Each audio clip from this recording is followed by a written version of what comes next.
You think you're mentally tough because you can suffer, because you can stay miserable longer than the next man, because you wake up tired, angry, broke, and still drag yourself through the day. That's not toughness. That's weakness wearing a costume.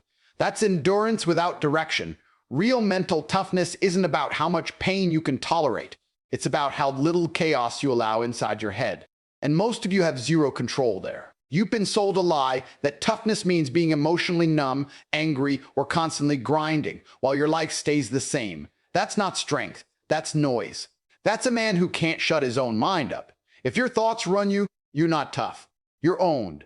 Mental toughness is silence under pressure, precision under stress, the ability to decide who you are when everything is trying to drag you back into being average. Here's where it gets uncomfortable. Real mental toughness starts when you learn to speak in a language most people don't even know exists. I'm not talking about religion. I'm talking about an internal language, a private operating system, a way of thinking that bypasses emotion, doubt, and social programming.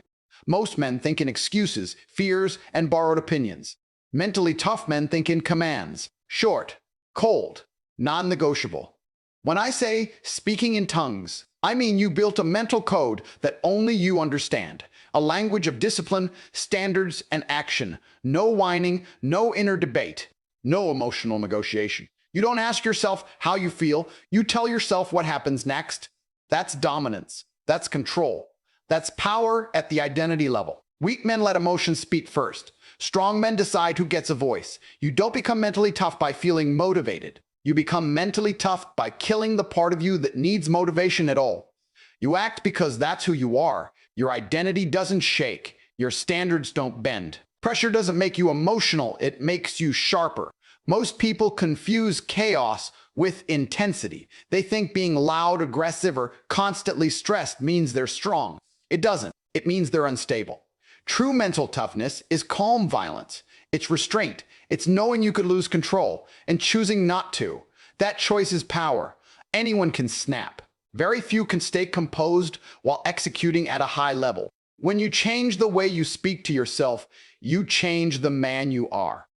Your inner language becomes your armor. Your discipline becomes automatic. Your confidence stops needing validation. You don't react. You respond. You don't hope. You decide. You don't hope. You decide. You don't chase approval. You build leverage. Here's the reality most men can't handle. Mental toughness isn't built by suffering more. It's built by thinking differently, by cutting out mental weakness like a disease, by replacing emotional habits with systems, by becoming someone who doesn't need to be convinced to do hard things. You either do them or you don't belong at the top. Most people think pain is proof that they're strong, proof that they're disciplined, proof that they're doing something right.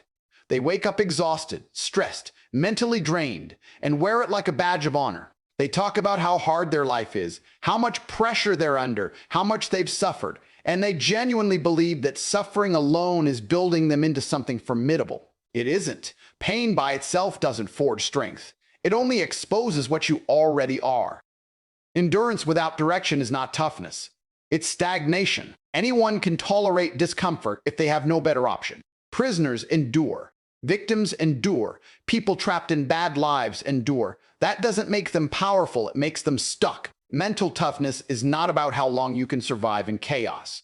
It's about whether you can impose order on it. If your life's painful and nothing is improving, that pain is not sharpening you, it's dulling you. Here's the uncomfortable truth most men avoid. Suffering feels productive because it's familiar. It gives the illusion of effort. It lets you believe you're paying some invisible price that will one day be rewarded. But pain doesn't pay dividends unless it's controlled. Uncontrolled suffering doesn't build resilience. It builds resentment, fatigue, and excuses. You start blaming the world, your past, other people, circumstances. That's not mental toughness. That's a slow mental collapse disguised as grit. Real strength is selective. It chooses where pain is allowed and where it's eliminated. Mentally tough men don't accept random hardship. They design it, they decide what discomfort is useful and what is just noise. Training your body hurts for a reason. Building a business hurts for a reason. Discipline has a purpose. But being constantly stressed, disorganized, reactive, and emotionally drained is not noble. It's sloppy. It means you lack structure, not strength. If pain was enough, everyone struggling would be exceptional. But look around. Most people who suffer stay exactly where they are. Same income, same mindset, same habits, same results. Years pass and nothing changes except their patience wears thinner. That alone should tell you the truth. Pain is not the multiplier. Control is. Mental toughness begins the moment you stop romanticizing hardship and start demanding results. It's when you stop asking, how much can I take? And start asking, what is this producing? If the answer is nothing measurable, nothing improving, nothing compounding, then you're not building toughness. You're just tolerating inefficiency in your own life. There's a big difference between disciplined suffering and accidental suffering. Disciplined suffering is chosen, temporary, and tied to a clear outcome. Accidental suffering is constant, emotional, and justified with stories. One builds capacity, the other drains it. One sharpens your mind, the other clouds it.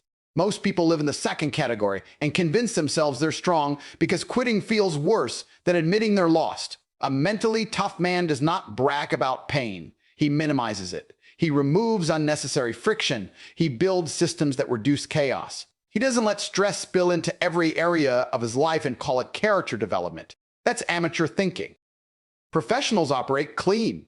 They preserve energy. They don't burn themselves out to feel important. If your life feels hard but directionless, the problem isn't that you need more toughness. The problem is that you need more control. Toughness without control is just prolonged weakness. And the longer you confuse the two, the longer you'll suffer with nothing to show for it. If your mind is loud, restless, and constantly arguing with itself, you're not mentally tough.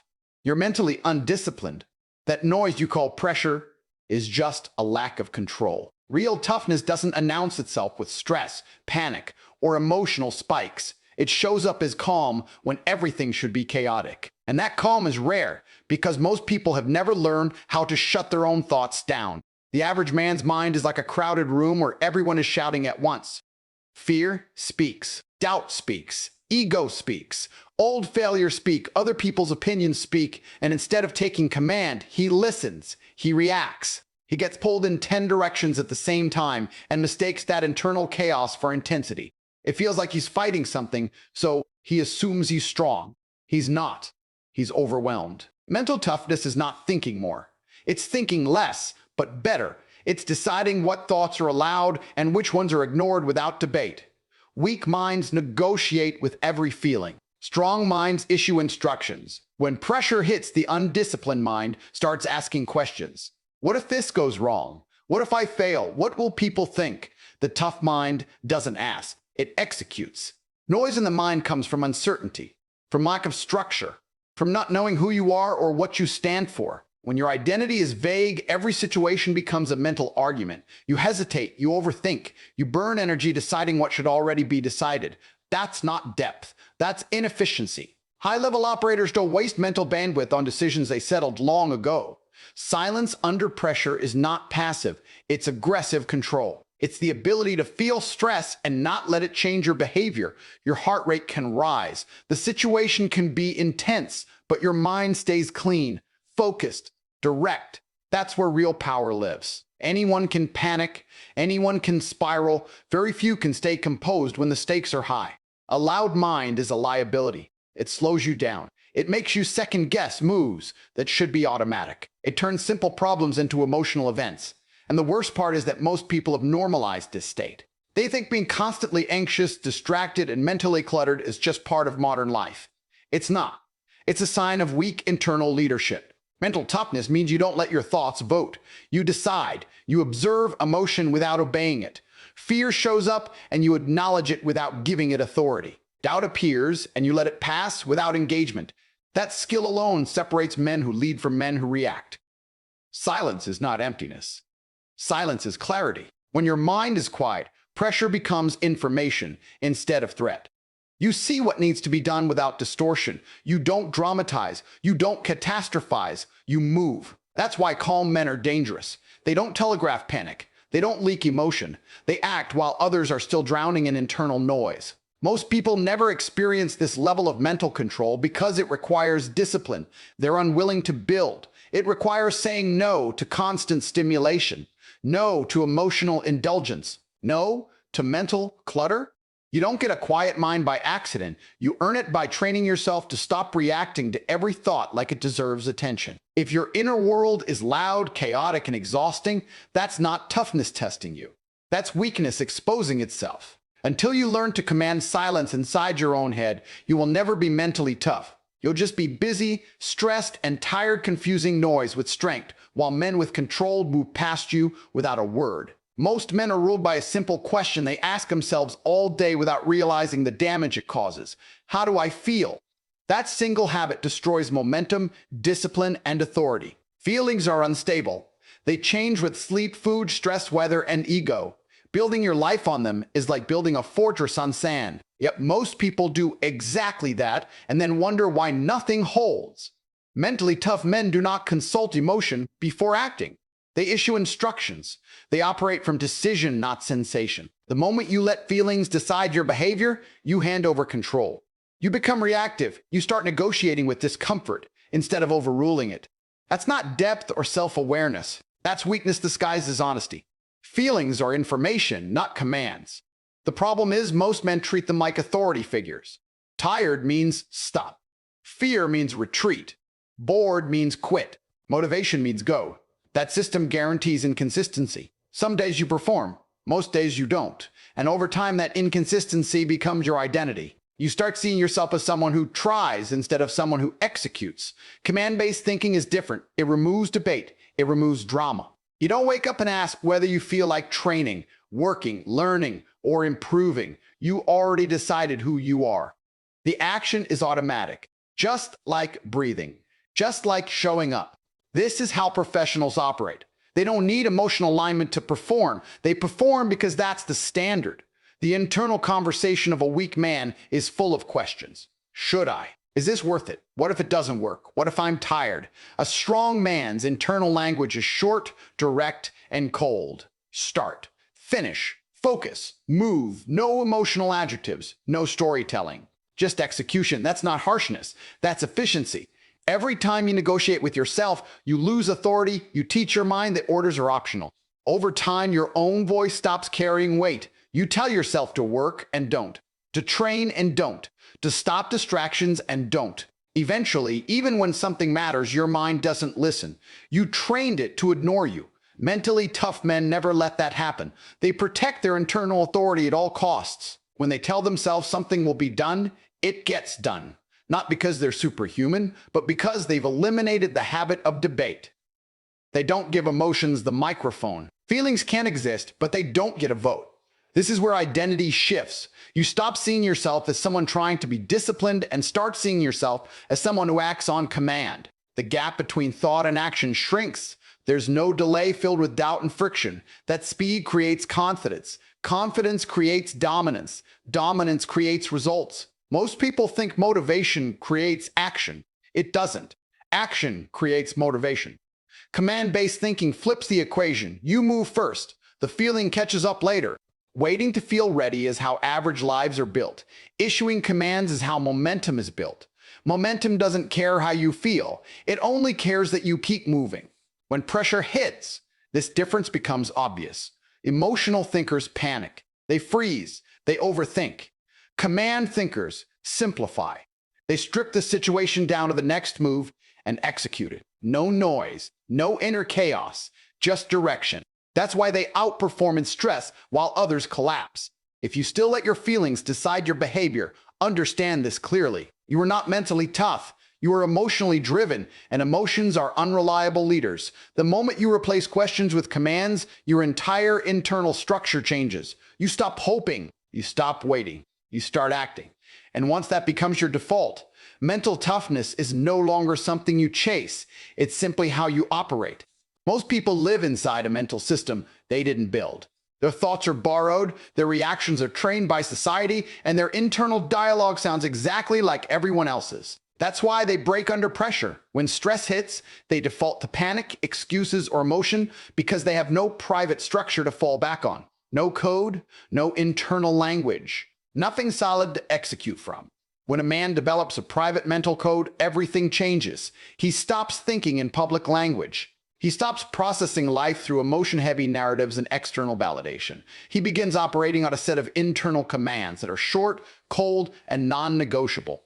This is what most people don't understand when they hear about speaking in tongues. It's not mystical, it's strategic. It's the creation of an internal operating system that ignores noise and prioritizes execution. Most men think in sentences loaded with emotion. I'm overwhelmed. This is unfair. I don't feel ready. That language weakens them in real time. A private mental code strips all of that away. There is no room for drama. The language becomes functional. What needs to be done, when it needs to be done, how it will be executed. Nothing else exists in that moment. This internal language is not meant to be explained to others. It's not meant to sound impressive. It's meant to work under pressure.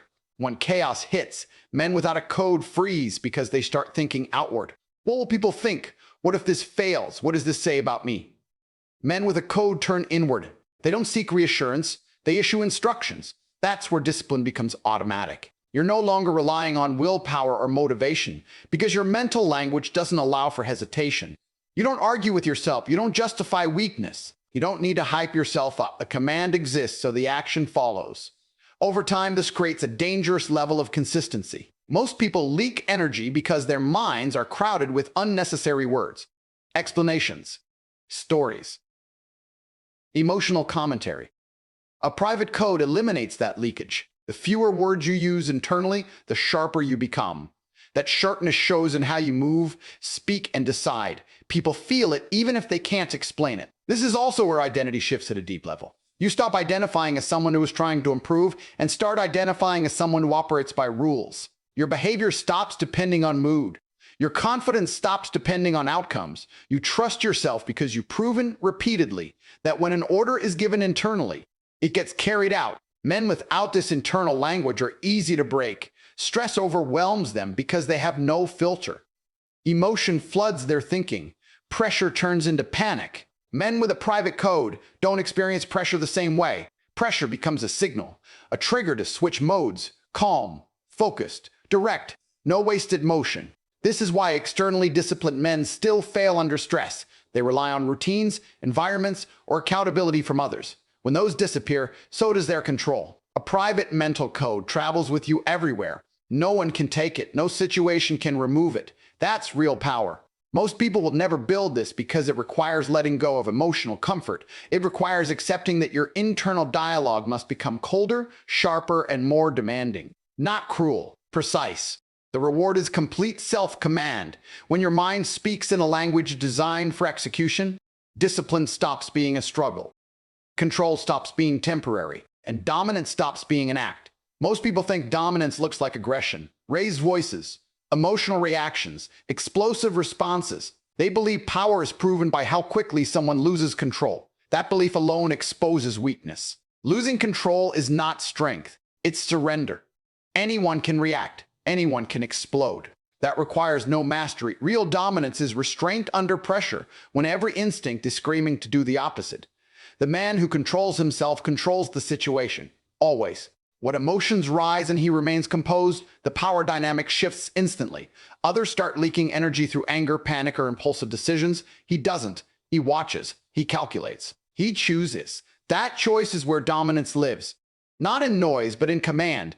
Emotional reactions feel powerful in the moment because they create release. Anger feels like action. Outbursts feel like certainty. But that feeling is temporary, and the cost is permanent.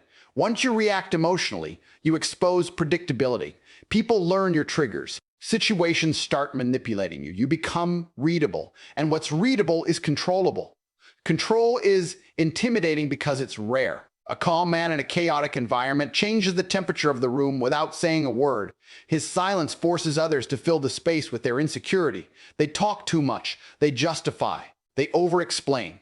He doesn't need to. His restraint signals confidence, leverage, and internal order. That's why calm authority unsettles people more than loud dominance ever could. True dominance is not about suppressing emotion. It's about not being ruled by it. You can feel anger without acting on it. You can feel pressure without broadcasting it. You can feel fear without letting it dictate behavior. That separation is what most people never achieve. They confuse feeling with obeying. The moment you break that connection, you gain power. Look at high-stakes environments. Combat, negotiations, crisis management, leadership under pressure. The men who win are not the most emotional. They are the most controlled. They don't rush decisions to escape discomfort. They don't make moves to soothe ego. They wait until the correct move appears, then execute without hesitation. That patience is lethal. Most people sabotage themselves because they can't sit with tension. They need release. They need expression. They need to be seen reacting. Controlled men don't need any of that. They are comfortable holding pressure internally. That capacity alone separates professionals from amateurs. If you can't hold pressure, pressure will always control you. Emotional restraint also builds credibility. When you speak rarely but decisively, people listen. When you don't overreact, your reactions carry weight. When you don't chase validation, your presence commands it. You don't need to prove dominance when it's already assumed. The strongest men don't announce power, they embody it. This level of control is not natural. It's trained. Every time you resist reacting, you strengthen it. Every time you pause instead of responding impulsively, you build authority over yourself. Every time you choose restraint when reaction would be easier, you reinforce dominance at the identity level. Over time, it becomes your default state. Most men avoid this path because it feels uncomfortable at first. Holding emotion without expression feels like pressure building. They mistake that discomfort for harm. It isn't, it's adaptation. Just like muscle grows under resistance, control grows under restraint. The man who can remain composed while others unravel will always dictate outcomes. Dominance is not loud. It's not chaotic. It doesn't need theatrics. It's calm, measured, and deliberate.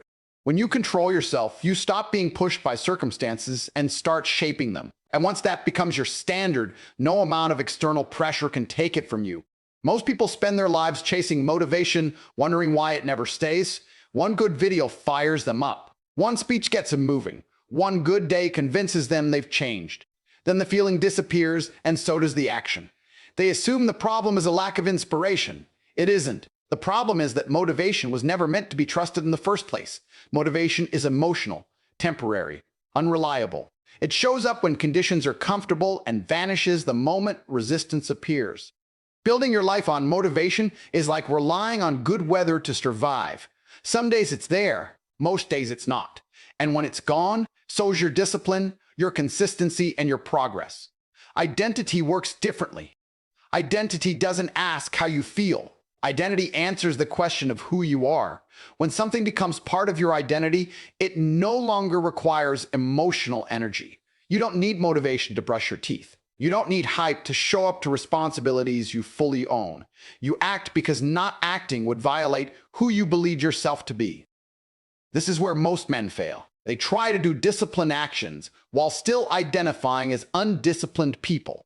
They say they want control, but they still see themselves as someone who struggles with control. That internal contradiction creates friction. Every action feels heavy. Every habit feels forced.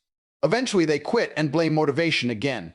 When identity shifts, effort drops. Not because the work gets easier, but because resistance disappears. You're no longer trying to become something. You are that thing. A man who identifies as disciplined does disciplined actions even on bad days. Not heroically, not dramatically, casually, automatically. Motivation asks for permission. Identity issues orders. Motivation says, let's see if I feel like it today. Identity says, this is what happens. That difference changes everything. One creates inconsistency. The other creates momentum. Momentum compounds faster than intensity ever could. This is why motivated people burn out, and identity-driven people outlast them.